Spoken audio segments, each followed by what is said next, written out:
3 conditions pour obtenir de l'aide en tant que proche aidant. As-tu l'impression de crier dans le désert quand tu veux de l'aide? Allô? Y a-t-il quelqu'un qui pourrait venir m'aider? Tu veux de l'aide? Mais il n'y a personne. C'est les proches aidants qui me disent ça. Que oui, il va y avoir des gens, mais c'est souvent des paroles en l'air. Si t'as besoin d'aide, là, t'as juste à me le dire, hein? OK?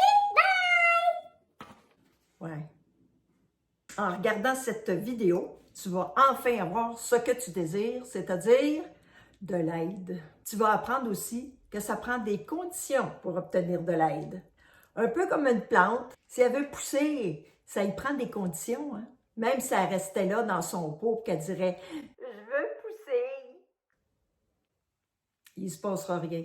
Ce que tu vas être capable de faire tout de suite après avoir vu cette vidéo-là, c'est que ça va être plus facile pour toi de demander de l'aide.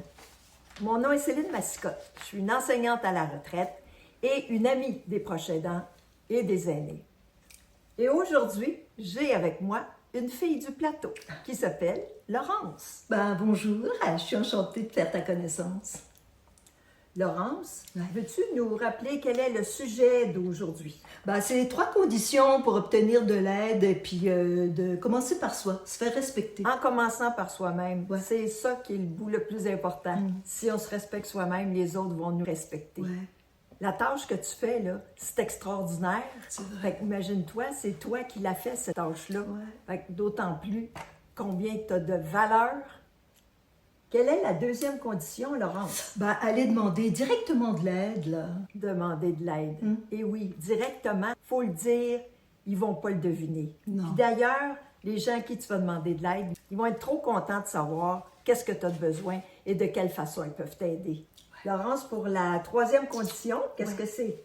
C'est être ouvert aux solutions, aux idées reçues. Il faut être ouvert aux idées reçues. Voilà. C'est peut-être pas tout à fait comme ça que tu le voyais, mais c'est une condition qui fait en sorte que tu vas recevoir de l'aide. C'est ça. Et finalement, Laurence, qu'est-ce qu'on doit retenir de cette vidéo? Écoute, se faire respecter en commençant par soi-même, aller demander de l'aide directement, puis être ouvert aux solutions. Je pense que c'est tout. Je t'invite à passer à l'action tout de suite. Ouais. Si tu veux avoir de l'aide le plus rapidement possible, je t'invite à partager cette vidéo-là avec des gens qui pourraient t'aider. Ça peut les inciter à t'aider davantage. Tu n'as qu'à cliquer sur le mot « partager » là, en bas. Tu as aimé la vidéo, puis tu aimerais avoir de l'aide tout de suite, alors j'ai quelque chose pour toi. Alors, je t'offre mon cahier qui s'appelle « J'ai le droit d'être un proche aidant à bout ». Tu parles. Alors, pour avoir ce cahier-là, tu n'as qu'à le télécharger et le lien est dans le descriptif. Ouais, tu cliques sur afficher la suite et puis le lien, il est en bleu. Voilà, c'est ça.